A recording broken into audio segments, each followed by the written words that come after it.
السلام علیکم ورحمۃ اللہ وبرکاتہ۔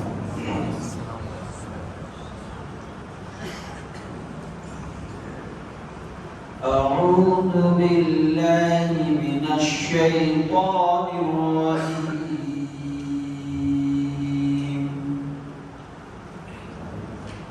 بسم اللہ الرحمن الرحیم۔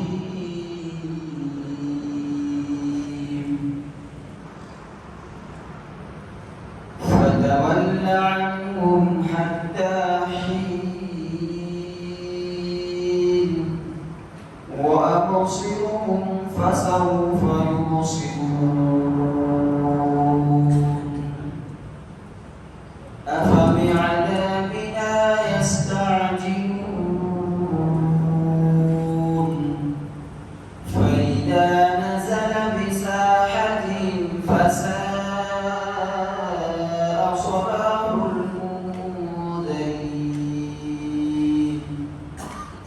وتول عنهم حتى حين وابصر فسوف يبصرون سبحان ربك رب العزة عما يصفون وسلام على المرسلين والحمد لله رب العالمين۔ السلام علیکم۔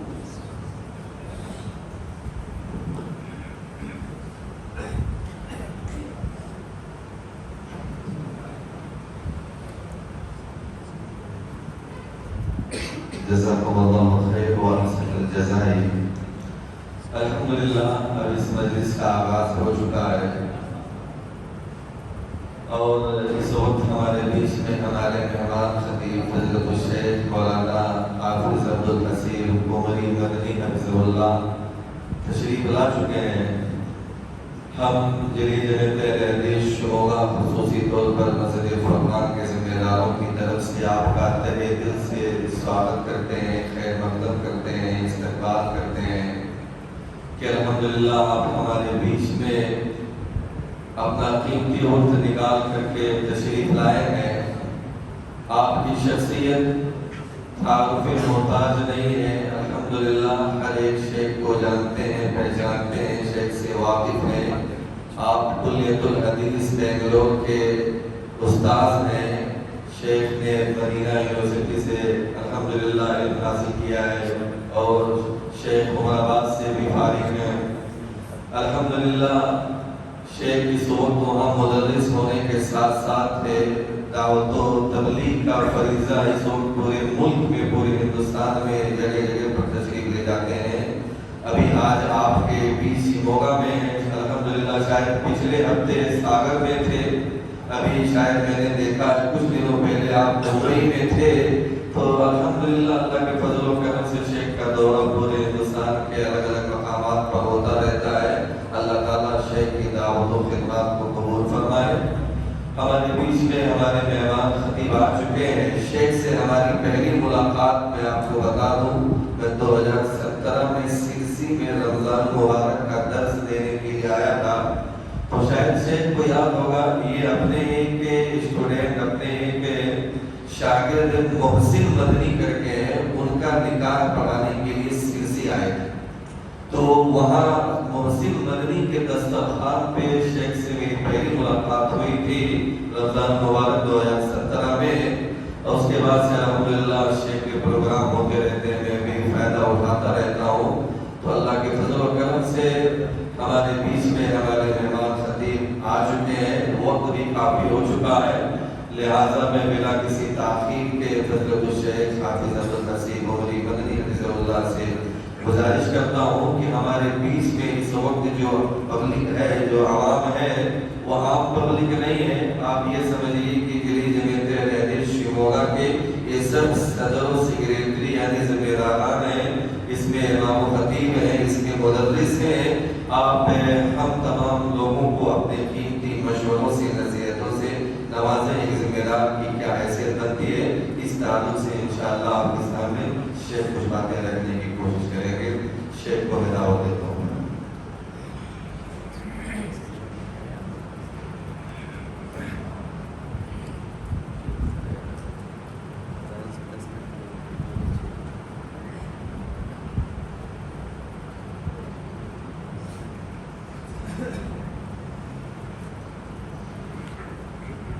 بسم الله الرحمن الرحيم.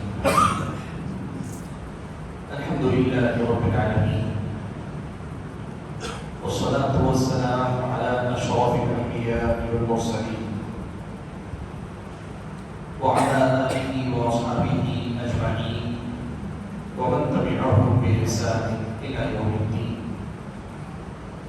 يا أيها الذين آمنوا اتقوا الله حق تقاته ولا تموتن إلا وأنتم مسلمون. يا أيها الناس اتقوا ربكم الذي خلقكم من نفس واحدة وخلق منها زوجها وبث منهما رجالا كثيرا ونساء واتقوا الله الذي تساءلون به والأرحام إن الله كان عليكم رقيبا. يا أيها الذين آمنوا اتقوا الله وقولوا قولا سديدا يصلح لكم أعمالكم ويغفر لكم ذنوبكم ومن يطع الله ورسوله فقد فاز فوزا عظيما. أما بعد، فأعوذ بالله من الشيطان الرجيم. بسم الله الرحمن الرحيم. والمؤمنون والمؤمنات بعضهم أولياء بعض يأمرون بالمعروف وينهون عن المنكر ويقيمون الصلاة ويؤتون الزكاة ويطيعون الله ورسوله أولئك سيرحمهم الله. محترم علماء کرام اور ذمہ داران جو مختلف علاقوں سے آج اس مجلس میں شریک ہونے کے لیے تشریف لائے. آج کی ہماری یہ جو ملاقات ہے، یہ ملاقات حقیقت میں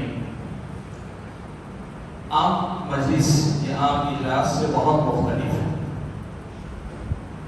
اس لیے کہ آپ وہ حضرات ہیں جن کی ذمہ داری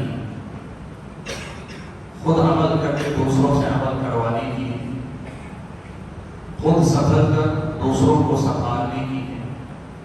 آپ ذمہ دار حضرات ہیں. اسی لیے آج میری اپنی گفتگو میں بھی میں کچھ حصہ میں اپنی طرف سے کچھ بنیادی باتیں آپ ذمہ دار حضرات کے سامنے رکھنا چاہوں گا.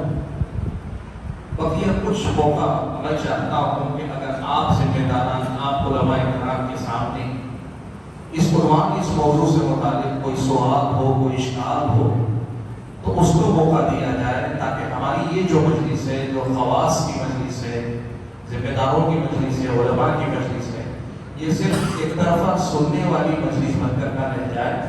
ہم آج یہاں بیٹھے ہیں تو اس مجلس سے اٹھنے سے پہلے ایک واضح خاکہ اپنے دماغ میں لے کے جائیں کہ ہمیں کیا کرنا ہے. سب سے پہلے میں آپ حضرات کے سامنے جو بات رکھنا چاہوں گا کہ آپ بڑے مبارک لوگ ہیں. حقیقت میں مبارک اس لیے کہ اللہ تبارک و تعالیٰ نے سماج میں آپ کو اس مقام پہ بٹھایا ہے جہاں پہ سماج میں ایک عام آدمی نہیں ہے. آپ اگر علماء ہیں، آپ کی فضیلتیں آپ خود بھی جانتے ہیں. قرآن و سنت میں اللہ تعالیٰ نے عالم کو جو مقام دیا ہے وہ کیا درجہ ہے آپ جانتے ہیں. ایک لفظ میں آپ اگر دیکھ لیں تو نبی علیہ السلام نے عالم کی عابد پر فضیلت، عام آدمی پہ نہیں. ایک عبادت گزار عام آدمی، غیر عالم آدمی لیکن عبادت گزار آدمی ہے، وہ اس پر اللہ تعالیٰ نے عالم کو جو فضیلت عطا کی ہے وہ کتنی ہے، وہ کتنا زیادہ اونچا مقام رکھنے والا ہے. نبی علیہ السلام نے کہا تفضلی علی ادناکم، جیسے میری فضیلت تم میں سے ایک ادنا درجے کے مسلمان پر ہے. ایک حدیث اللہ کے نبی صلی اللہ علیہ وسلم کی بتاتی ہے کہ اللہ تعالیٰ نے عالم کو کتنی عزت عطا فرمائی ہے. ایک عبادت گزار مسلمان پر ایک عالم دین کو اللہ نے اتنی ہی فضیلت عطا کی جتنی فضیلت نبی علیہ السلام کو آپ مسلمانوں پر ایک عام امتی پہ اللہ تعالیٰ نے عطا فرمائی. تو آپ کا یہ مقام علماء کا اپنی جگہ پہ مسلم ہے اور میں زیادہ آپ کے مقام کو بتانے میں نہیں لے جاؤں گا، لیکن یاد دہانی کے طور پر کہ آپ اپنے آپ کو پہچانے کے آپ کون ہیں. دوسری طرف ہمارے اپنے ذمہ دار بھائی ہیں. آپ حضرات کے سلسلے میں بہت ساری باتیں کہنے کے بجائے آپ کے لیے بھی ایک حدیث اللہ کے نبی صلی اللہ علیہ وسلم کی سناتا ہوں. نبی علیہ السلام نے یہ بات بیان فرمائی، سبعۃ یظلھم اللہ، 7 قسم کے لوگ ایسے ہوں گے جنہیں اللہ تعالیٰ اپنے عرش کے سائے تلے جگہ دے گا. اس دن جس دن اس سائے کے علاوہ کوئی اور سایہ نہیں، عرش کا سایہ ہوگا اور کوئی سایہ نہیں ہوگا. اس دن اللہ تبارک و تعالیٰ 7 قسم کے خوش نصیبوں کو جو جگہ دے گا عرش کے سائے تلے، ان میں سے ایک کہا امام عادل، وہ امام جو عدل و انصاف کرنے والا ہو. اس حدیث کی شرح میں اگر آپ دیکھیں گے تو اہل علم نے لکھا ہے کہ ایسا حکمران، مسلمانوں کا امیر المؤمنین، مسلمانوں کا جو امیر ہوتا ہے، حکمران ہوتا ہے، جو عدل یعنی یہ کہ ہر حقدار کو اس کا حق دلاتا ہے اور جو ذمہ داری ہے وہ برابر طریقے سے، بھرپور طریقے سے ادا کرتا ہے. یقیناً آپ میں سے کوئی بھی امیر المؤمنین نہیں، آپ وہ حکمران نہیں. لیکن اگر آپ اسلامی شریعت کے تناظر میں دیکھیں گے تو آپ کو پتہ چلے گا کہ نبی علیہ السلام کے زمانے کے بعد یہ جو ذمہ داریاں ہیں یہ پوری خلیفۃ المسلمین کی ذمہ داری ہوتی تھی، امیر المؤمنین کی ذمہ داری ہوتی تھی. اور آج بھی کوئی مسلم حکومت، مسلم ملک اگر ہو تو یہ ساری مسجد کی ذمہ داری ہو، لوگوں کے اندر دعوت و تبلیغ کا کام کرنے کرانے کی ذمہ داری ہو، جو بھی کام کر اصل ذمہ دار اس کا مسلم حکمران ہوتا ہے. پھر اس کی نیابت میں کوئی قاضی بنتا ہے، وہ امام جو حکمران ہے اس کا نائب ہوتا ہے. پھر کوئی مسجد کا امام خطیب بنتا ہے، وہ بھی اصل میں حقیقی جو مسلمانوں کا امیر ہے اس کی نیابت کرتا ہے مصلی پر. آپ اگر اس مفہوم کو ذہن میں رکھتے ہیں تو آپ کے لیے بشارت یہ ہے کہ جو محدود ذمہ داری محدود دائرے میں آپ کے کاندھوں پہ ڈالی گئی، آپ میں سے کوئی مسجد کے ذمہ دار، آپ میں سے کوئی جمعیت کی کسی مقامی اکائی کے ذمہ دار، اور آپ میں سے کوئی ہو سکتا ہے کسی مرکز کے ذمہ دار ہو، اور ہو سکتا ہے آپ میں سے کوئی ایسے بھی ہو، ایسے قریے سے ہو جہاں کوئی مسجد مرکز نہیں، لیکن آپ ہی سے امیدیں ہیں کہ وہاں جماعت اہل حدیث کے دعوت و تبلیغ کا کام آپ کے ذریعے پڑے گا. آپ اس بات کی امید رکھیے کہ وہ جو فضیلت امام عادل کی اللہ تعالیٰ نے اللہ کے نبی کی زبانی ہمیں سنائی ہے، آپ اگر اس ذمہ داری کا حق ادا کر لے جاتے ہیں تو کہیں نہ کہیں اس کا ایک حصہ آپ کو بھی نصیب ہوگا کہ آپ کی بھی فضیلت اللہ نے بیان کی. میں آپ کو بتاؤں، یہ جو ذمہ داریاں ہوتی ہیں چاہے علماء کی ہو یا پھر یہ کہ ذمہ دار حضرات کی جو ذمہ داریاں ہوتی ہیں، ان کی حیثیت 2 دھاری تلوار کی ہوتی ہے. ان کی حیثیت 2 دھاری تلوار کی ہوتی ہے. 2 دھاری تلوار کا مطلب یہ کہ اس کو چلانے والے کے اندر اتنی مہارت ہونی چاہیے کہ جب وہ چلائے تو دشمن کا نقصان کرے، اپنا نقصان نہ کرے. اگر کوئی آدمی سلیقہ نہ رکھتا ہو تلوار کے چلانے کا، یا سلیقہ رکھتا ہو لیکن لاپرواہی کرتا ہو، تو آپ کی تلوار دشمن سے زیادہ خود آپ کا نقصان کر سکتی ہے. آپ یقین کریں جس مقام کی ذمہ داری پہ آپ بیٹھے ہوئے ہیں، اس مقام سے یہ ذمہ داری، یہ عہدہ یا تو روز قیامت آپ کے حق میں گواہ بنے گا یا آپ کے خلاف گواہ بنے گا. 2 میں سے ایک ہے. آپ چھوٹ نہیں سکتے. عام آدمی چھوٹ جائے گا، اس کو پوچھا جائے گا تیری نماز کیا ہوئی، تیرا روزہ کیا ہوا، تیرے بیوی بچے کیا ہوئے، بات ختم ہو جائے گی. آپ کی ذمہ داری کیا ہوگی پتہ ہے؟ آپ اگر ضلعی جمعیت کے امیر ہیں، یہ پوچھا جائے گا کہ پورے ضلع میں توحید کی دعوت کے پھیلانے کے لیے 2 سال 5 سال تم نے کیا کیا، یہ پوچھا جائے گا اللہ کے پاس. آپ اگر مسجد کے ذمہ دار ہیں، آپ سے حساب و کتاب لیا جائے گا کہ تم نے اپنی مسجد کے تحت مسلمانوں کی یا مصلیوں کی دینی ضرورتوں کو پورا کرنے کے لیے کیا انتظام کیا، کیا کوشش کی تم نے، یہ پوچھا جائے گا آپ سے اور آپ سے. اگر ہم نے کیا ہے، آپ یقین کریں اتنی بڑی فضیلت آپ کی ہے. نبی علیہ السلام نے فرمایا من دل علی خیر فلہ مثل اجر فاعل. جو آدمی کسی خیر کی طرف رہنمائی کرنے والا ہوتا ہے، عمل کرنے والے کے برابر رہنمائی کرنے والے کو اللہ اجر عطا فرماتا ہے. مطلب یہ ہوا آپ نے کوشش کی، آپ نے محنت کی، آپ کے ذریعے لوگوں تک صحیح پیغام پہنچا، لوگ ہدایت پا گئے، ان کو جو اجر ملنا ہے ملے گا. وہ سارا اجر آپ کے اعمال نامے میں بھی لکھا جائے گا. کوئی آپ کے قریب بھی نہیں پہنچ سکتا اجر و ثواب کمانے میں اگر آپ حق ادا کر لے جائیں. اور اگر حق ادا نہیں کیا وہ جتنے لوگوں تک اللہ تعالیٰ کبھی پہنچ سکتا تھا، لیکن آپ کی کوتاہی یا غفلت یا لاپرواہی یا محنت میں کمی کی وجہ سے ان تک اگر ذمہ داری حق نہیں پہنچا، اللہ پوچھے گا آپ سے. میں آپ کو ایک حدیث اور سیرت تاریخ میں واقعہ سناتا ہوں. نبی صلی اللہ علیہ وسلم نے ہرقل، روم کا جو بادشاہ تھا، روم کا حکمران، سپر پاور اس زمانے کے، اس کو جب اللہ کے نبی صلی اللہ علیہ وسلم نے خط لکھا تو آپ صلی اللہ علیہ وسلم نے اس سے کہا اسلم تسلم یؤتک اللہ اجرک مرتین. اللہ کے نبی نے کہا اسلام قبول کر لو، تسلم محفوظ رہو گے، چاہے ہمارے حملوں سے محفوظ رہو گے یا اللہ تعالیٰ کی پکڑ سے محفوظ رہو گے. یؤتک اللہ اجرک مرتین، اللہ تعالیٰ تمہیں دوگنا اجر دے گا. کیوں؟ اس لیے کہ پہلے حضرت عیسیٰ پہ ایمان لائے ہوئے ہو، اب دوبارہ مجھ پر ایمان لاؤ گے تو اللہ تعالیٰ دوگنا اجر عطا کرے گا. یا پھر اللہ تعالیٰ تمہیں اپنے خود ایمان لانے کا اجر دے گا اور تمہارے ایمان لانے کو دیکھ کر جو تمہاری قوم کے لوگ ایمان لائیں گے اس کا اجر بھی اللہ تعالیٰ آپ کو تجھے دے گا. اور اگر ایسا نہیں ہوا، تم نے ایمان نہیں لایا، تم نے اگر اسلام نہیں قبول کیا اور تمہارے اسلام قبول نہ کرنے کی وجہ سے تمہاری اپنی قوم کے لوگ پیچھے رہ گئے تو یاد رکھنا تجھ پر اریسی ہی، یعنی تمہاری اپنی قوم کے لوگوں کا گناہ بھی تمہارے سر پہ ڈالا جائے. یہ حدیث میں کیوں سنائی آپ کو؟ آپ اگر کوشش کرتے ہیں، آپ اپنی محنت کرتے ہیں، آپ کے اندر فکر ہوتی ہے، آپ یقین کریں کہ آپ کی کوشش سے اتنا اجر آپ کما لیں گے کہ ایک عام آدمی اس اجر کو پانے کا تصور نہیں کر سکتا. آپ علماء سے بھی میرا یہ کہنا ہے، آپ ذمہ داروں سے بھی کہنا ہے کہ آپ کے ہاتھ میں ایسا موقع آیا ہے، یا تو آپ خوب کمائیں گے یا تو خوب کمائیں گے. یا تو کمانے والے ہیں یا کمانے والے. اور بات جو اللہ کے نبی نے ہرقل سے کہی، یہی بات آپ سے بھی کہی جائے گی کہ آپ دیکھو کہ آپ کہاں کھڑے ہو، کیا کر رہے ہیں. اور آپ کو بتاؤں یہ ذمہ داری کا مسئلہ اتنا نازک ہے.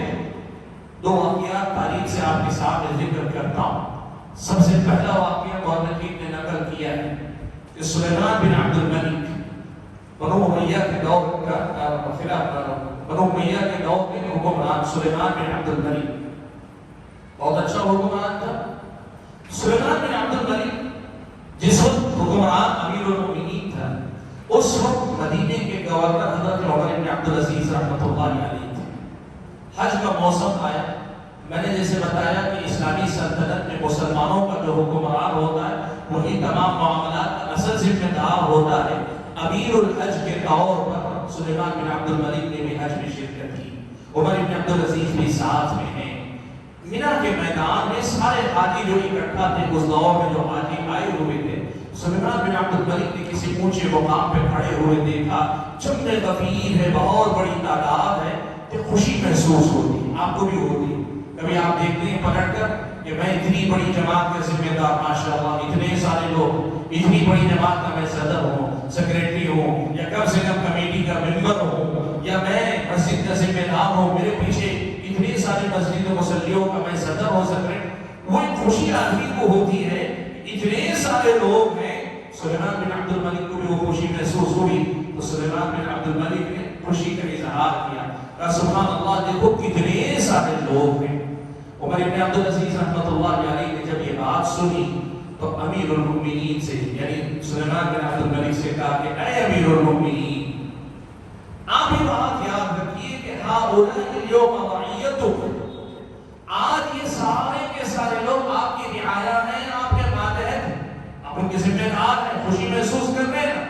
ہؤلاء اليوم رعیتکم، یہ سب کے سب آج آپ کی رعایا ہیں، لیکن غداً حسناؤک عند اللہ، روز قیامت یہی لوگ آپ کے مقابلے میں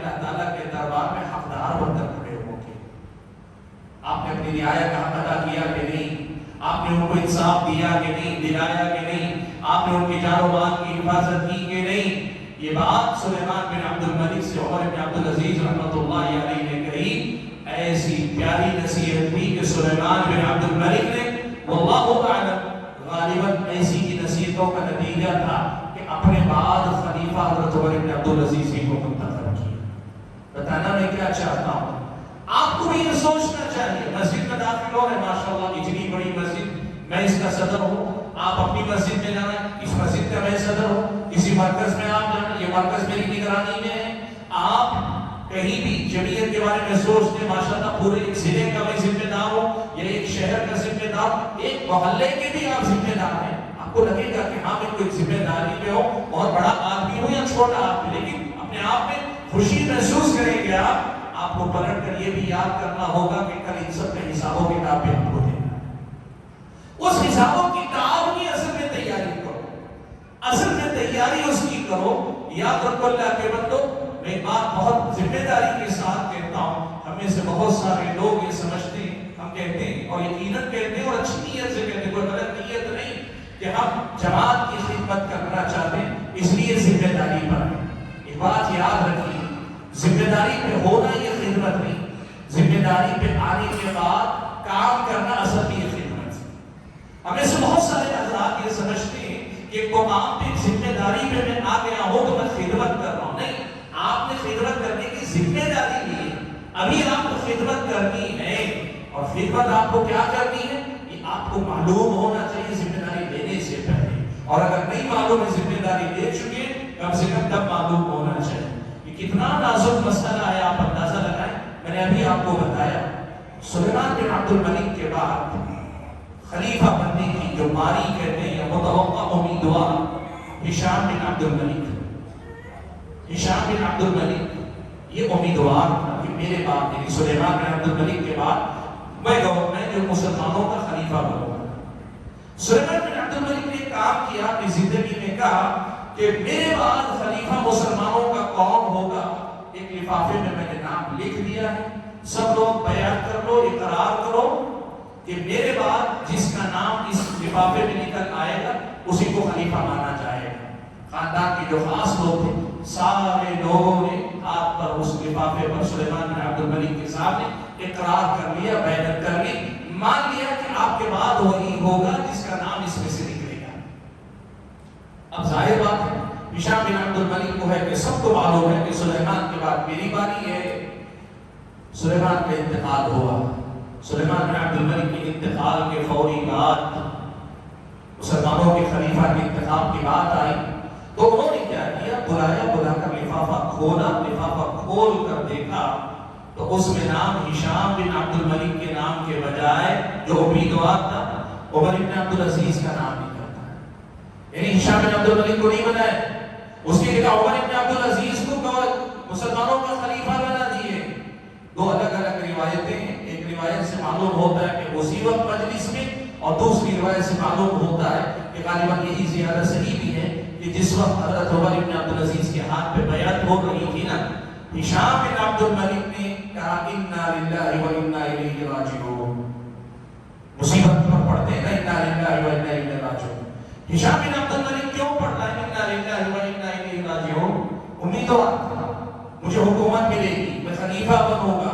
ملا نہیں، گیا موقع ہاتھ سے.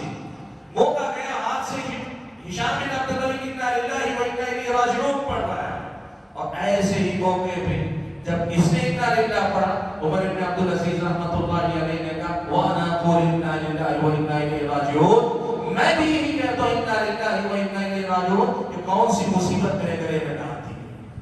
ایک عہدہ نہ پا کر انا للہ پڑھ رہا ہے اور ایک آدمی عہدہ پا کر انا للہ پڑھ رہا ہے. اور آپ دیکھو جب عہدہ لیتے ہوئے یہ سمجھ کر لیا کہ بہت بڑی ذمہ داری لے رہا ہوں، بہت بڑی مصیبت اپنے سر پہ لے لیا ہوں، ایسی مثالی حکومت کی کہ دنیا آج بھی عمر بن خطاب کے بعد، خلفائے راشدین کے دور کے بعد یا صحابہ کے دور کے بعد جن بڑے اچھے حکمرانوں کا نام یاد رکھتی ہے ان میں عمر بن عبد العزیز رحمۃ اللہ علیہ کا نام سر فہرست آتا ہے.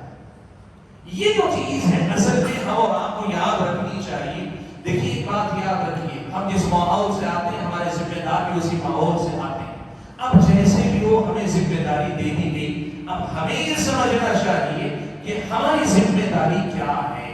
ہماری ذمہ داری کیا ہے؟ بھائیو، سب سے پہلی بات میں آپ کے سامنے یہ رکھنا چاہوں گا کہ آپ یہ بات سب سے پہلے سمجھیں کہ جس ذمہ داری پہ آپ آئیں اس ذمہ داری کا تقاضا کیا ہے. آپ مسجد کے ذمہ دار ہیں.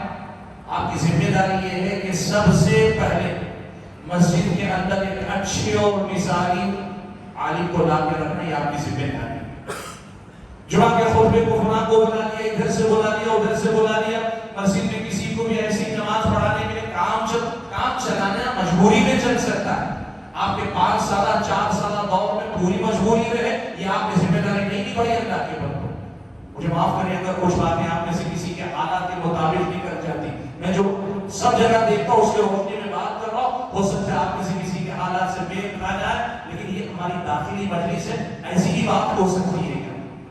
آپ 5 سال تک ایک مسجد کو ہو سکتا ہے شروع میں نہیں ملے، 2 مہینے 3 مہینے 4 مہینے کوئی ایک آپ کو امام نہیں ملا، ہو سکتا ہے.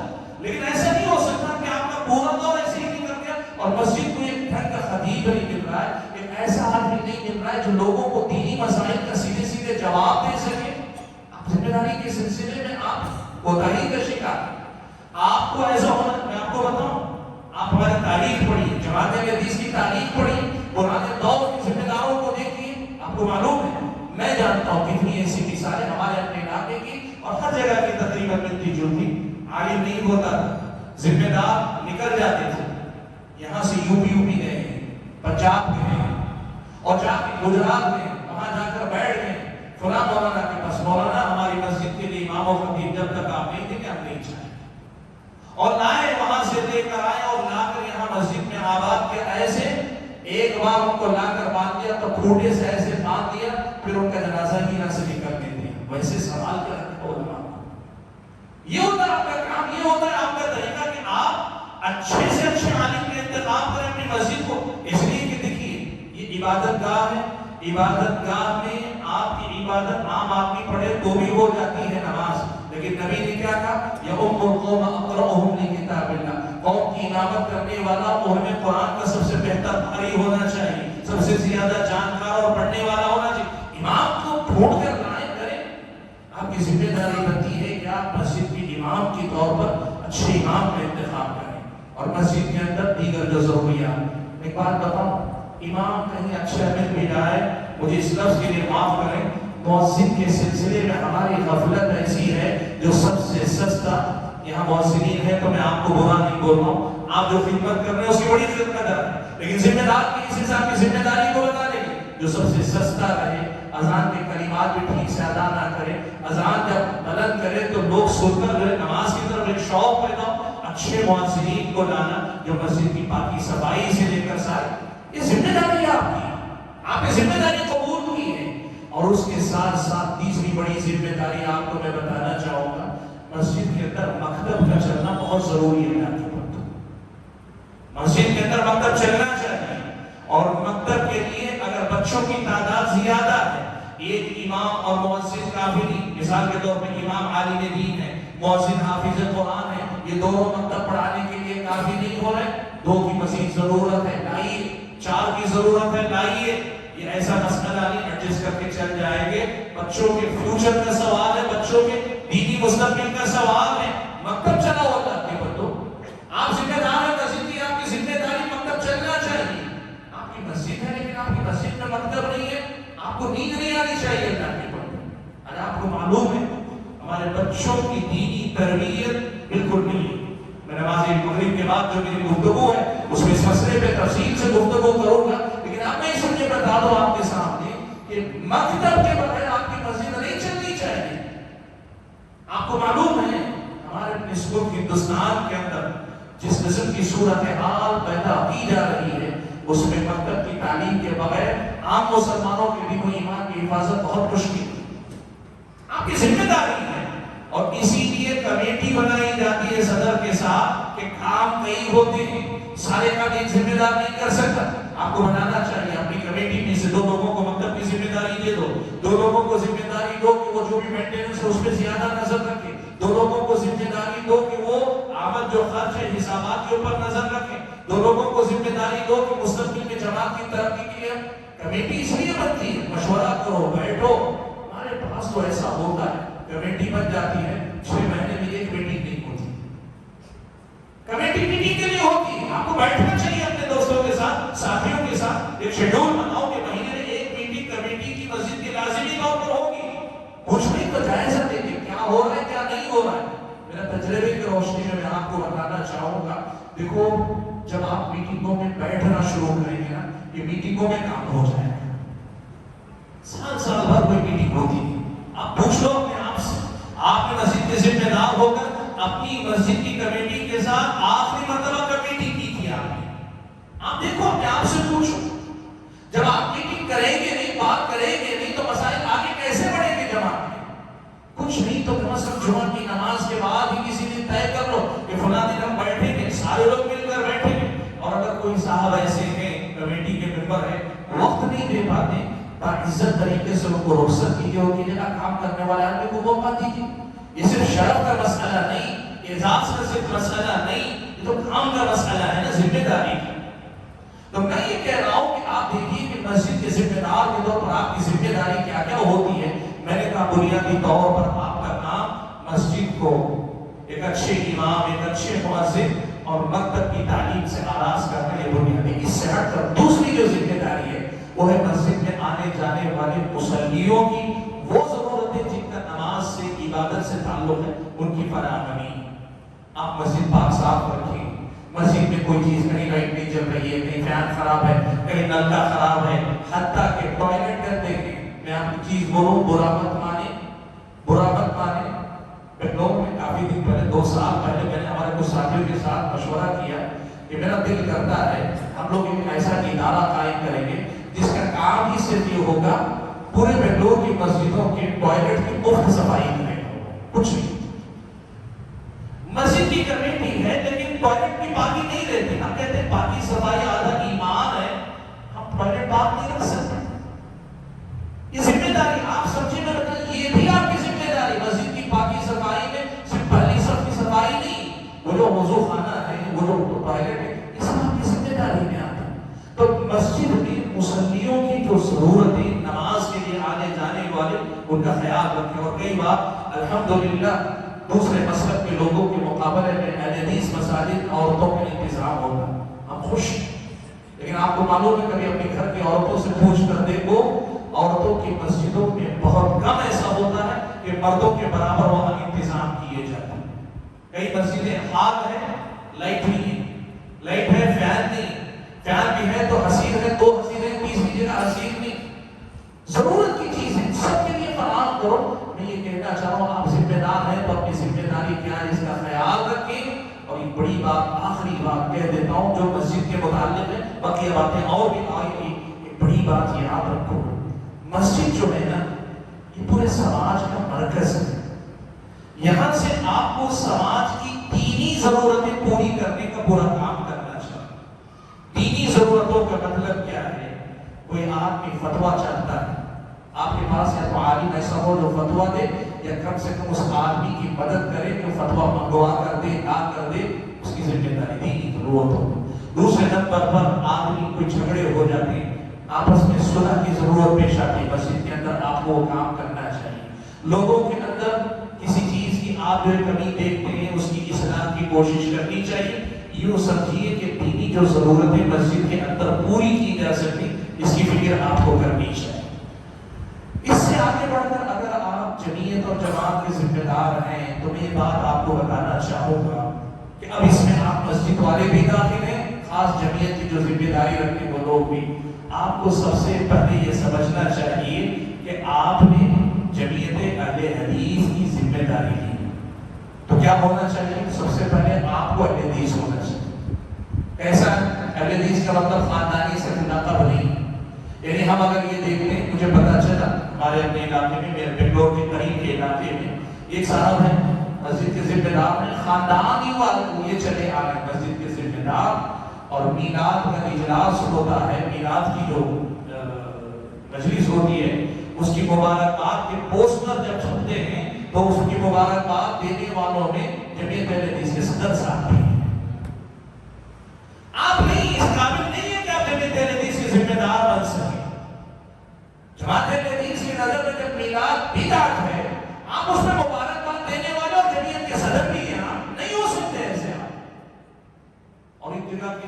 دیکھا کہ یہ دیکھیں بستی میں کوئی عرس ہوا ہے، عرس میں بستی والوں کے ساتھ مل کر میں قبر پہ حاضری چادر جو اوڑے ہوئے ہیں، آپ کیجئے وہ شال اوڑے ہوئے قبر کے سامنے کھڑے ہوئے، ہو سکتا ہے آپ نے ان کی طرح سجدہ نہیں کیا ہوگا، لیکن یہ شال اور اوڑ کے مزاروں پہ حاضری ہے، حدیثوں کا طریقہ ہے، یہ حدیثیت ہے۔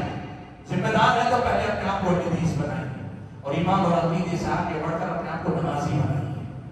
حدیث کا ذمہ دار نمازی نہیں تو حدیث نہیں ہوتا، حدیث کا ذمہ دار کہاں سے ہوگا؟ آپ اگر نمازوں کی پابندی نہیں کرتے آپ اچھے حدیث نہیں ہیں، آپ ذمہ دار کہاں سے ہو سکتے ہیں؟ اپنے آپ کو بنائیے ویسا۔ سب سے پہلی ذمہ داری آپ کی کہ اپنے آپ کو جو ہے حدیث بنائیے، اپنے گھرانے کو بھی دیندار بنانے کی کوشش کیجیے۔ اس کے ساتھ پھر آپ کو کیا کرنا ہے بھائیوں؟ جمعیت حدیث اگر آپ دیکھیں نا تو آپ کے پاس ایک دستور آپ کو دیا گیا ہے، آپ کے پاس ایک دستور۔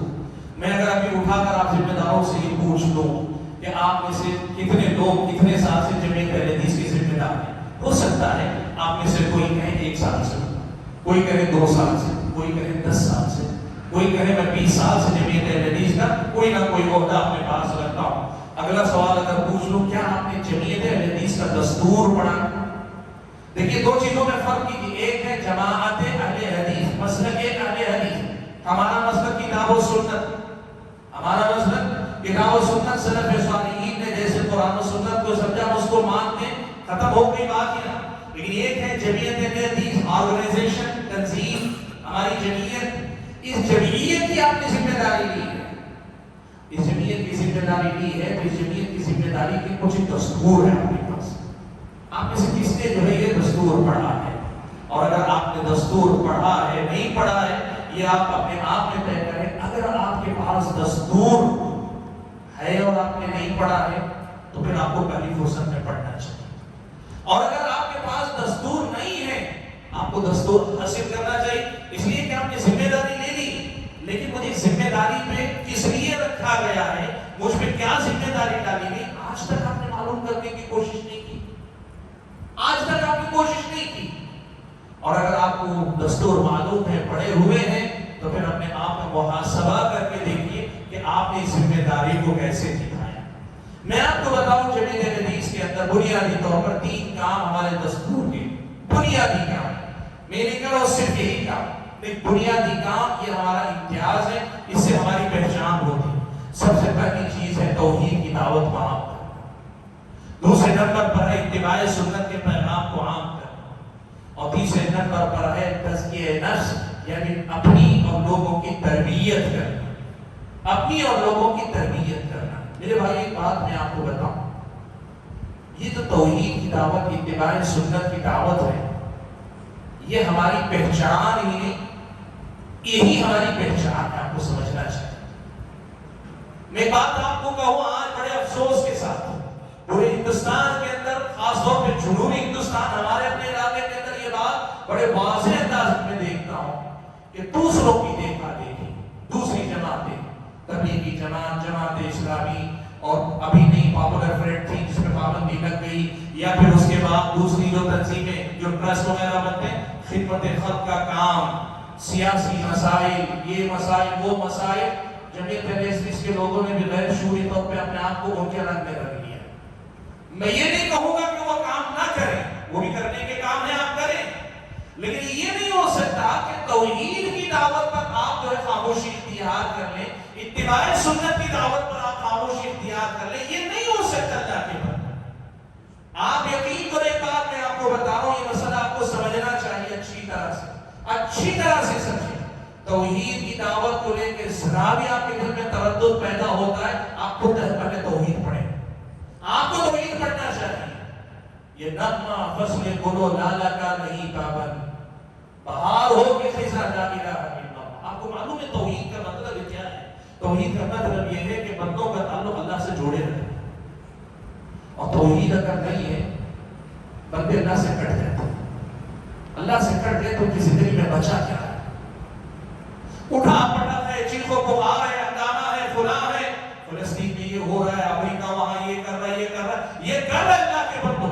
یہ اہل حدیث یہ سوچ سکتا ہے کہ ہمارے لیے یہ مسئلہ بڑا ہے فلسطین کا مسئلہ، لیکن اس سے بڑا مسئلہ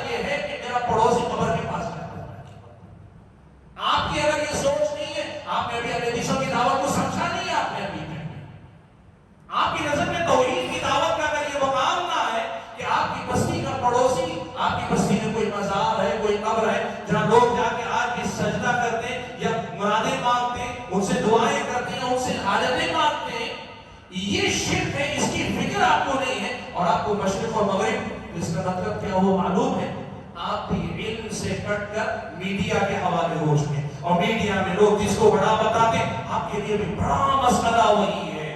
آپ بتاؤ، دیکھو یہ مسئلہ بہت بڑا ہے، مسلمانوں کا نام خود کرنا آدمی کی دید اڑ جاتی ہے راتوں کی۔ نبی علیہ السلام نے کہا کہ مومنوں کے آپس میں مثال ایک دوسرے کے ساتھ ایسی ایک جسم جیسی کہ اس کے ایک حصے کو تکلیف پہنچتی ہے تو سارا جسم بخار اور درد سے تپتا رہتا ہے، یہ سچ۔ لیکن اللہ کے بندو، یہی حدیث مجھے اور آپ کو بتاتی ہے، میں یہ سوچتا ہوں کہ میرے بھائی کی دنیا برباد ہو رہی ہے، اس سے بڑا نقصان یہ ہے کہ میرے بھائی کی آخرت برباد ہو جائے، وہ شرک پہ مر جائے اور ہمیشہ کا جہنمی ہو جائے۔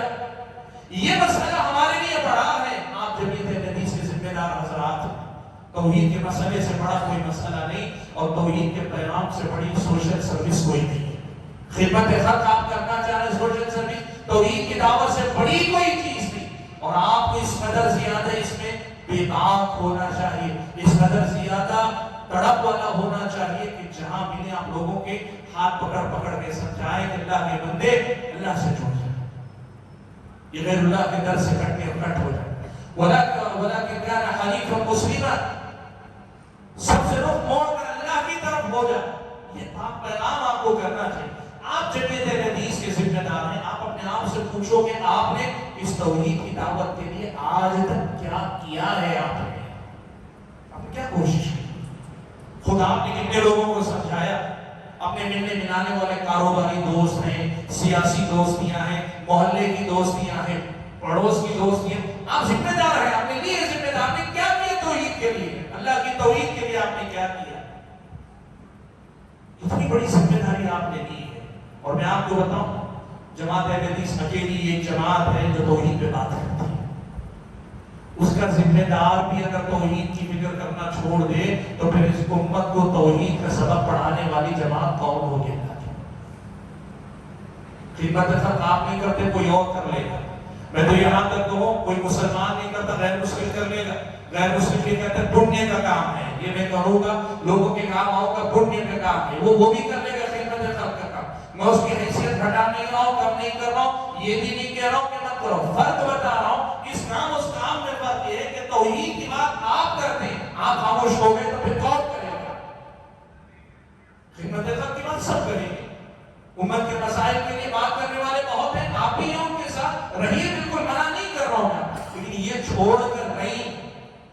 اور اتباع سنت کی بات یاد رکھو، اتباع سنت کا مطلب رسول اللہ سے رشتہ ہے، اللہ کے نبی سے تعلق ہے۔ اتباع سنت نہ ہو کر آدمی کہے میں رسول اللہ پر ایمان رکھتا ہوں، وہ رشتہ کمزور رشتہ ہے، اور کئی بار رشتہ ٹوٹ بھی جاتا ہے، نام کا رشتہ ہے، حقیقت میں رشتہ باقی نہیں ہوتا۔ اسی لیے یاد رکھو، توحید پہ کام کرنا بندوں کو اللہ سے جوڑنا ہے، اتباع سنت پہ کام کرنا بندوں کو رسول اللہ سے جوڑنا ہے۔ اللہ اور اس کے رسول سے جوڑنے سے بڑا کام، بڑی خدمت کسی دینی جماعت کی اور کوئی نہیں ہو سکتی۔ اور اس کے ساتھ میں نے کہا تیسرا کام تزکیہ نفس، تزکیہ نفس کا کام ہے، ہمیں اپنے نفس کا تزکیہ کرنا چاہیے۔ اور یہ تزکیہ کیسے؟ دلوں سے کفر نکل جائے، شرک نکل جائے، دلوں سے بدعت نکل جائے، دلوں سے گناہوں کی محبت نکل جائے، دلوں سے گناہوں کی خواہش کمزور پڑتے پڑتے اس مقام میں آتا ہے کہ قابو میں رہے، کنٹرول میں رہے، دلوں سے دنیا کی بیجا محبت نکل جائے، دلوں کے اندر ایسی پاکیزگی آئے کہ دل اتنا پاک ہو کہ اندر سے معطر ہو جائے، اور اس کی خوشبو ہماری شخصیت کو سنوار دے، اندر سے دل پاک ہو جائے۔ ایسا پاکیزہ نفس ہمارے اور آپ کا ہونا چاہیے، ہمارے اخلاق میں، ہمارے کردار میں، ہماری گفتگو میں، ہمارے معاملات میں یہ بات ساری کی ساری نظر آنی چاہیے۔ بھائیو، یہ جماعت حدیث کے کام بنیادی تین کام میں بتاؤں، ان میں کسی قسم کا سمجھوتا، اب یہ کام کیسے ہوگا، طریقہ کیا ہے، راستے کیا، کن راستوں سے ہوگا؟ میں آپ کو بتاؤں، آپ کے پاس دستور ہے، اور میں کہوں گا جو ضلعی جمعیت کے ذمہ دار ہیں، جو بھی آپ کے پاس ابھی ہے، کون ہے؟ ضلع کبھی شیخ آپ ہیں، جو آپ ہیں، میری درخواست ہے کہ دستور منگوا کے آپ تقسیم کروائی، ہر ذمہ دار پڑھیں، بھیجیے سب کے پاس۔ اس میں آپ کو میں بتاؤں، ایک صفحے پہ باقاعدہ لکھا ہوا ہے کہ آپ کو ذمہ دار کے حصے سے کیا کیا کام کرنے چاہیے۔ میں آپ کو بتاؤں مثال کے طور پر اس میں یہ بات لکھی ہے کہ مسجد کے اندر اور مسجد سے باہر ہماری جو دعوت ہے، اہل حدیث کی جو دعوت ہے، یہ دعوت مسلسل پہنچاتے رہنا پہلا کام ہمارا ہے۔ ہم جو ہے اس پہ کام کریں۔ دوسرے نمبر پر انہوں نے یہ لکھا، جو لکھی چیزوں میں سے آگے پیچھے کر کے بتا رہا ہوں، انہوں نے یہ بھی لکھا ہے دستور میں جو آپ ذمہ داری میں لکھا ہے کہ آپ کی یہ ذمہ داری بنتی ہے کہ آپ تعلیم بالغہ یعنی جو نوجوان لڑکے اور لڑکیاں ان کی تعلیم کا باقاعدہ نظم کریں۔ آپ کی مسجد میں ہونا چاہیے۔ یہی جمعیت اور مسجد کا تال میل سمجھ میں آتا ہے۔ جمعیت پورے شہر کا سوچے گی اور اس کے لیے مدد دے گی مسجد سے، علاقے کی مسجدیں۔ سہولت یہاں ہے اس مسجد میں کرو، سہولت نہیں ہے دوسری میں کرو، سہولت نہیں ہے مسجد نہیں ہے کوئی ایک کمرہ کرائے پہ لو، لیکن تعلیم بالغہ کا انتظام کرو، نوجوان لڑکے اور لڑکیوں کی تعلیم کا انتظام کرو۔ اب یہ تعلیم کیسے ہو سکتی ہے؟ ہو سکتا ہے لڑکیوں کے لیے مثال کے طور پہ گھر میں 10+2 پڑھنے کے بعد جو بچیاں گھر میں یا شادی شدہ بھی ہیں تو کوئی مسئلہ نہیں، صبح کا وقت ظہر تک 10 بجے سے ظہر تک، ہفتے میں 3-4 دن موقع ہوا تو ہفتہ بھر، آپ کے حالات ہیں، آپ دیکھیے کبھی لڑکوں کے لیے رات عشاء کے بعد تعلیم کا نظم کر لیجیے، فجر کے بعد تعلیم کا نظم کر لیجیے، نماز فجر کی بھی پابندی نوجوانوں کی ہو جائے گی، 1 گھنٹے بھر کی 2 گھنٹے بھر کی کلاس ہوگی جس میں وہ باقاعدہ پڑھیں گے، وہ سلیبس ہوگا، کچھ چیزیں بنیادیں پڑھیں گے۔ آپ یقین کرو تعلیم بہت بڑی چیز ہے نوجوانوں کے لیے، اس کا انتظام کرو۔ سنڈے کلاسز کریں آپ، یعنی ویک کی ہالیڈے جب آتا ہے، خاص طور پہ شہروں میں یہ بات زیادہ مفید ہوتی ہے، قریوں میں عام طور پہ جمعہ کے دن لوگ زیادہ مسجد کی طرف متلاقی ہوتے ہیں، جو بھی نام کے لیے مناسب ہے اس دن اسکول پڑھنے والے بچوں کے لیے 2 گھنٹے کا کلاس ہر ہفتے چلے گا، ایک سلیبس ہوگا جو سال بھر مکمل ہوگا۔ آپ کوشش کرو، آپ کے کرنے کے کام بہت سارے، میں زیادہ تفصیل میں نہیں جا رہا ہوں، میں صرف اشارہ کر دے رہا ہوں کہ کئی کام انہوں نے بتائے جن راستوں سے آپ کام، انہی میں سے انہوں نے ذکر کیا ہے کہ ہر علاقے میں یونٹ میں یہ جو دعوتی پروگرام ہے وہ مسلسل ہوتے رہنے چاہیے۔ ایک متعین مدت کے بعد آپ کے علاقے میں کوئی ایک بڑا پروگرام ہونا چاہیے جس میں 1 یا 2 عالم باہر سے بھی بلائیں، اپنے علاقے کے علماء کے ساتھ۔ پورا ایک دستور انہوں نے لکھ کے دیا، آپ نے تو پڑھی ہے، اس لیے کہ آپ نے جمعیت حدیث کا عہدہ لیا ہے، جمعیت حدیث کا دستور پڑھ کے اس پہ کام کر لیجیے، بے دلہ کام ہو جائے۔ یہ اصل میں آپ کو کرنا چاہیے، اور اگر آپ یہ ذمہ داریاں نبھانے لگ جائیں گے، آپ یقین مانیے اتنا زیادہ خیر پھیلے گا کہ آپ اندازہ نہیں لگا سکتے۔ آخری بات اس پر میں اپنی گفتگو ختم کر کے آپ حضرات کو موقع دوں گا، وہ بات یہ ہے، دیکھو ہمارے پاس اختلافات بہت ہیں، اختلافات بہت ہیں، اور اختلافات کی وجہ کیا؟ یہ کام اگر نہیں ہوتا تو ایسا نہیں کرتا، یا نہیں اگر ہوتا تو یہ کام ایسا کرتا، ٹھیک ہے؟ اللہ کرے آپ کو لائے، مجھے لائے تو میں کروں گا، لیکن اس وقت جو جہاں پہ ہے اسے اس کا کام کرنے تھے، اور آپ اس کے ساتھ ہی بن جائیں۔ کام کرنے کا بہت سادہ سا اصول یہ ہے کہ آپ پہلے جڑ جائیں، ساتھ جڑ کے کام کرتے رہیں گے تو کام کے دوران ہی جب میں دیکھوں گا آپ میرا ساتھ دے رہے ہیں تو پھر میں آپ کی بات پہ قبول کروں۔ آپ میرا ساتھ نہیں دیتے، آپ دور بیٹھ کے صرف اعتراض کرتے ہیں، آپ کا اچھا مشورہ بھی مجھے زہر لگے گا، انسانی طبیعت ہے۔ اختلافات بہت ہوتے ہیں ہمارے پاس، ہوگا کبھی میری کوئی جملہ میں نے سخت کہہ دیا ہوگا آپ کو، یا آپ نے کچھ کہہ دیا ہوگا میں ناراض بیٹھا ہوں، نہیں، میں آپ کے لیے تھوڑی کام کر رہا ہوں، میں کس کے لیے کام کر رہا ہوں؟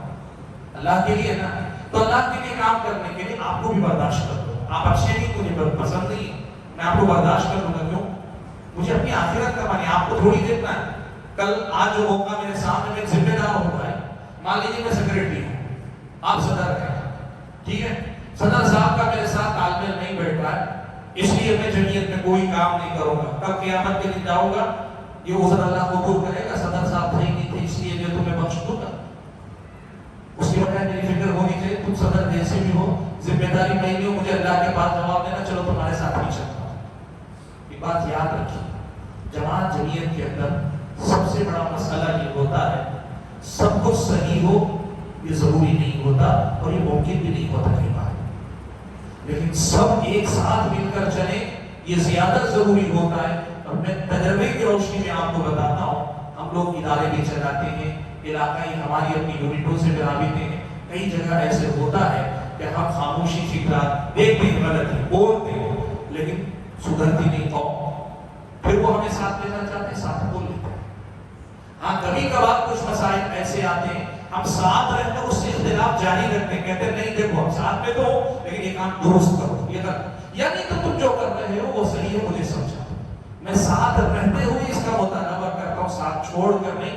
بھائیو ان اختلافات کو وجہ نہ بناؤ اور اختلافات کو ایسا سبب نہ بناؤ جس کی وجہ سے کام رک جائے۔ آپ صرف ایک بات یاد رکھو، یہ ذمہ داری چاہے مسجد کی، چاہے مرکز کی، چاہے جمعیت کی، آپ کے کانوں پہ ہے، کل اللہ کے پاس آپ کو سب کو جواب دینا ہے۔ موقع ہے، کما لیا تو اتنا کما لیں گے، یقین کریں ہمارے ذاتی اعمال سے زیادہ ہو سکتا ہے، یہ جو ذمہ داریوں کے ذریعے ہم اعمال کمائیں گے وہ زیادہ ہو جائے گا۔ میں ایک آدمی پتہ نہیں کتنی نمازیں پڑھتا ہوں نہیں پڑھتا ہوں، قرآن کی تلاوت کرتا ہوں نہیں کرتا ہوں، لیکن مسجد کا ذمہ دار بن کر لوگوں کے لیے نمازوں کے لیے سہولتیں، لوگوں کو نمازوں کی طرف لانے کی کوشش، لوگوں کے لیے قرآن کی تلاوت کے مواقع اتنے پیدا کرتا ہوں، سب کا حساب لکھا جائے، میری ذاتی نمازوں سے زیادہ نمازیں، میری ذاتی قرآن تلاوت سے زیادہ قرآن کی تلاوت میرے حق میں لکھی جا سکتی ہے۔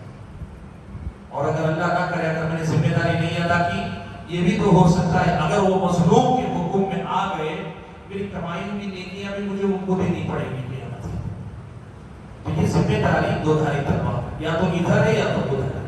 میں زیادہ کچھ نہیں کہنا چاہتا، صرف یہ بات یاد دلانا چاہتا ہوں کہ آج آپ نے یہاں ذمہ داروں کے درمیان ملاقات کا موقع دے کر مجھ سے یہ کہا کہ میں کچھ باتیں رکھوں آپ کے سامنے، مجھے مناسب لگا کہ میں صرف قرآن آیات احادیث پڑھ کر سنا کر گفتگو کو ختم کرنے کے بجائے جو پریکٹیکل ہمارے مسائل ہیں انہی کو سامنے رکھ کر بات کروں۔ تو جو باتیں میرے سامنے مناسب معلوم ہوئی میں نے وہ آپ کے سامنے رکھی۔ مجھے امید ہے کہ کوئی بات تلخ لگی بھی ہو تو انشاءاللہ آپ برا نہیں مانیں گے۔ سچ بتا رہا ہوں کہ مجھے جو ہے آپ میں سے کسی کے بارے میں کوئی بات تفصیلی نہیں معلوم، کون ذمہ دار ہے کون نہیں ہے، کون کتنا کام کرنا ہے نہیں کرنا ہے۔ میری جتنی باتیں ہیں یہ باتیں میرا مشاہدہ ہے۔ ابھی آپ کے سامنے ہمارے شیخ بتا رہے تھے نا کہ میں گھومتا بہت رہتا ہوں، سب جگہ جاتا ہوں، جماعت کے حالات، مسجدوں کے حالات، دوسری جماعتوں جمعیتوں کے حالات سب دیکھتے رہتے ہیں۔ وہاں سے جو باتیں سنی سمجھی ہیں انہی کی روشنی میں نے بات کی ہے۔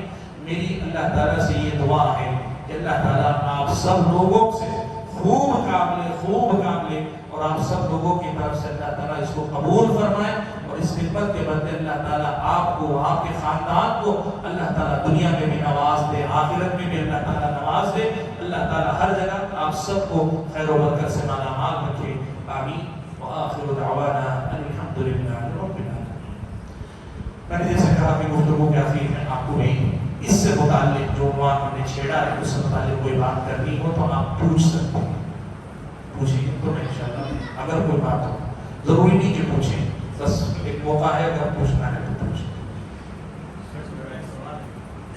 جی آپ جیسے یہ کہہ رہے تھے کہ ہر مسجد میں مکتب کا ہونا ضروری ہے، جیسے کوئی شک نہیں، لیکن کیا چھوٹے علاقوں میں خالی کے اساتذہ میسر نہیں ہوتا، ایک آدمی ایک جو آدمی رہتے ہیں، ابھی مکتب کے واسطے اگر کسی کو لانا ہو تو وہ استطاعت جو ہے وہ مقام کے لوگوں میں نہیں رہتی، کیا یہ مناسب نہیں؟